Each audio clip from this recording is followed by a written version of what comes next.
tuwan-tuwa ako kahit may sakit ako noon.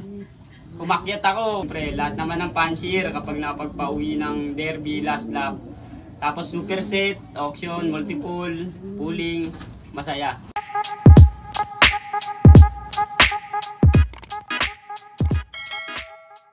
Good afternoon nga pala mga kalapatids. Ako nga pala si Francisco Adlawan ng SJDM aka Paseco Loop. Yan sir, pwedeng may pasyal mo kami sa loop mo.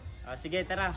Pasok tayo. Andun tayo sa taas. Punta tayo. Yun, tara, let's go. Okay, welcome dito sa aking munting loop. Tara, pasyal tayo. Silipin natin yung mga ibon na nag-winner din. Yo. Papakilala ko sa inyo. Yun, tara. Samahan nyo kami. Let's go. Ganda ng location niya mga kalapatids. Nasa taas oh. Ganda ng viewing dito ng ibon niya. Hindi sir, hindi ka nahihirapan magturo ng mga inakay? Hindi naman. Ano lang to eh. Binuviewing ko lang dito. Tapos, kapag lumilipad-lipad na, hinahayaan ko lang. Ito mga kalapatids. Yan, dyan, naka-viewing yan. Bata pa lang, binuviewing ko na sila, yung hindi pa nakakalipad. Para kapag natuto na lumipad, ano na nila, namo-monetize na yung area. Yung mga ibon niya, mga kalapatids. So. Bali ito sir, anong ano to, section? Ito ano to eh, halo na to eh. Ito, usually ngayon, nagre-race kami. Kasi meron kaming sprint race ngayon sa BSRPC. Ito ngayon naka-leading ko. Ito. Bali, tip siya, tip. Pero, ano na to, nag-pooling winner na, nagpo-first na lagi ito.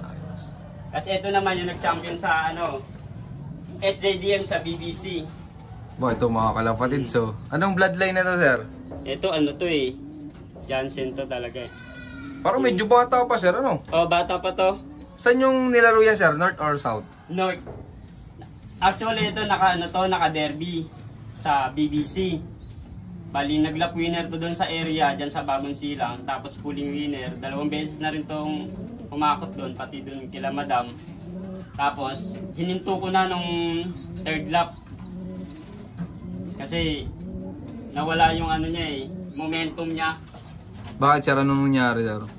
Bali, di ba nagkaroon ng ng bagyo, hininto. Namisa na siya na, pinasubo ko na yung gatas sa inakay. Tapos ngayon, ilalaro ko uli ngayon South. Kaya binobombit ko na yung inakay nila, hindi ko pinagsusubo. Ito yung anak sir? Oo. Kaya pala may ganito si sir, pang bombit niya. Yung bombit. Tapos ito naman yung nag-winner din. Si Grasa. Ba't Grasa sir na ipangalan niya sa ibon?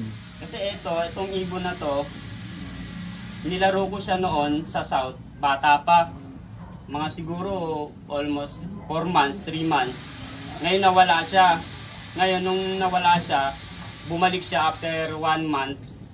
Nandito pa yung sticker niya, tapos puro grasa siya. Okay. Hindi pala siya nagpahuling kasi may sticker pa yan. May sticker pa. Ngayon, nilipad ko siya ng Norte sa BFRC Derby sa Pagudpud.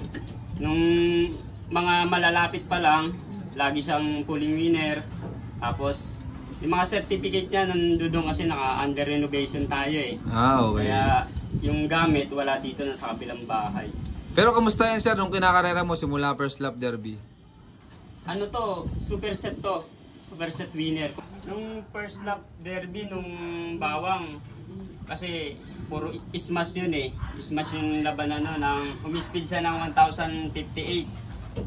Bali, pahirapan yung mga pauwian nun. Tapos nung second lap naman, naman yun, San Vicente, ang speed niya nun mga 974. Medyo yung panahon nun, pahirapan na. Kaya ang speed niya ganun lang. Bumaba ano? Oo, bumaba. Kasi puro pahirapan yung liparan nun eh. Tapos nung lawag naman, Ilocos Norte, speed naman siya ng 1,013. Puro yung kung hindi lang mga umulan, matataas ang speed nito eh. Tinatalo ko nga nun si Arclet Vicente eh. Nagugulat nga sila kasi umi-speed yung ibon ng ganon. Hindi naman din ako nag-expect na tutuli siya ng ganung uwian niya. Pero minomotivate ko lang yung ibon. Tapos nung pagdating naman ng fourth lap, Pagudpud, ng 1,030 ang in-speed niya. Tapos nung last lap na, nung pagudpod, patapat, mispeed naman siya ng ano no, ng 1,077. Kumbaga, nag-lap winner pa siya. Bo, iso. Ito. Ito mga kalapatid. So. Bali, may sakit na ako noon nang nagkarga na nito si Arclin Vicente. Tapos hindi yun natayaan kasi siya lang nagkarga nun. Tapos umispeed siya ng ano, 1,077, nag-lap winner siya. Yun lang, ito yung record ni Grasa. Ayun, ayos. Pero sir, ikaw po nag-abang. Oh, ako na nag-abang. May video ko nun, hindi ko na maano eh, may sakit ako nun eh. Tapos binidyohan ko muna bago ko kinlock. Pero may souvenir. Pero lap winner pa din. Oh, nag-lap winner siya dito sa ano, sa BFRC. Sa may kay Boss Ram, doon. Yan. Shoutout nga pala sa BFRC. Yan. Okay yan dyan. Okay kay Boss Ram. Yan. Ah, congrats kay sir. Pero sir, gaano ka kasi nung dumating yan, nung galing last lap? Siyempre, masaya. First time nakapagpauwi tayo ng dulo ng derby kasi siyempre lahat naman ng fansher pangarap na makapagpauwi ng last lap, di ba? Tapos derby pa. Kaya yun, tuwan-tuwa ako kahit may sakit ako noon. Umakyat ako kasi nakita ko yung ibon eh. Hindi ako makaakyat sa ano sa hagdanan. Ang hagdanan ko pa kasi noon, tarik. Yung nakita niyo yung hagdanan doon na bakal. Yung pa yung hagdanan ko. Mahulog ka. Kaya noon, nung umuwi yun, tuwan-tuwa ako. Siyempre, lahat naman ng fansher kapag napagpauwi ng derby, last lap. Tapos superset, auction, multiple, pooling, masaya. Ayun pala mga naging achievements ng ibon na yan. Ito yung achievement ni Grasa. Ito si Grasa. Yan. Eh di yan sir, gagawin mo ng breeder yan. Breeder na, hindi ko na nilipad. Ito, pinalis ko dyan sa Ito. ibon na ano. Tatloy na kaya? Oo. Pinoster ko yung isa. Ah, okay. Ito yung achievement ni Grasa. Yan. Abangan natin sa mga susunod na karera yung mga magiging anak ni Grasa. Oo. Meron naman dito si si Daga. Ito, kukunin ni sir. Si Daga. Daga. Ito naman pala si si Daga. Anak na siya ni Grasa. Bali may similarity sila ng hitsura. Magkaiba lang ng mata kasi namana sa nanay. Bali ito, nilipad ko to sa North. Fan race naman, YD category sa BSRPC kay Sir G naman. Shoutout nga pala kay Sir G tsaka kay Jim. Bali ang kwento naman itong ibon na to, ano siya nung Rosario, umispeed to ng ng 1-1 itong ibon na to. Tapos pagdating naman ng Agoo, mispeed uli siya ng 1-1, 11, bali apat na 1-1, 1-1, 11. Pagdating naman ng Solano, mispeed naman siya ng 1,043. Ngayon, nung last lap, nagkapahirap pa naman nung last lap. Smash naman yun, super smash. Akala ko hindi na siya magka-clock. Kasi naka-leading din tong ibon na to eh. Alam ko nasa second to eh. Ngayon, bumaba yung speed niya ng ng 900. Nung Balawan La Union, 935. Kaya ang naging nitong achievement ng ibon na to is super set winner at saka 10 overall champion. Bumaba kasi yung ranking niya eh. Pero kung hindi sana bumaba yung ranking niya, may possible na mag second or first overall. Sayang naapektuhan nung smasher Pero sa ibang club naman, sa BS Annex, siya, 8 overall siya, YB category.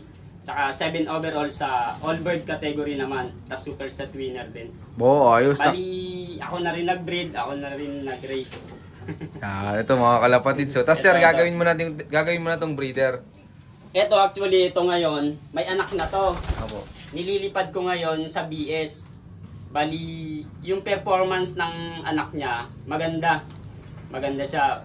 Hindi bumababa ng speed ng 1,100, 1,000. Bali yung speed ng anak niya. Tuloy na Oo. Tapos, gagawin ko yun.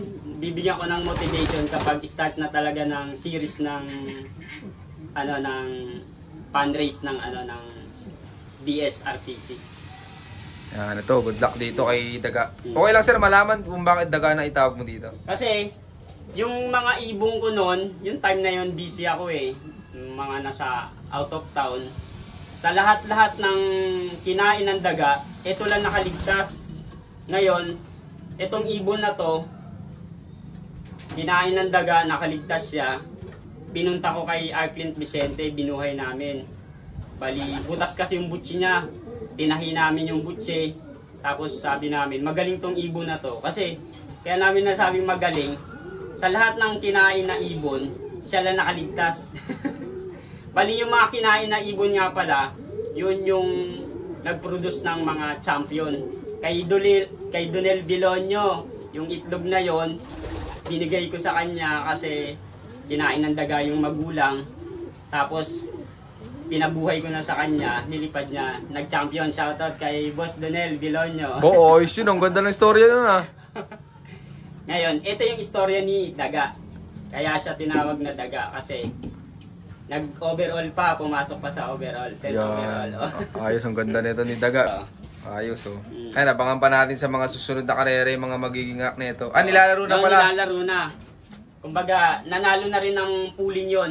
Ito kay Sergi, yung anak nito. Yan, good luck kay sa anak ni Daga. Sana pala rin. Ngayong South ba, sir? Oo, ngayon South. Yan. Yung nilalaro na.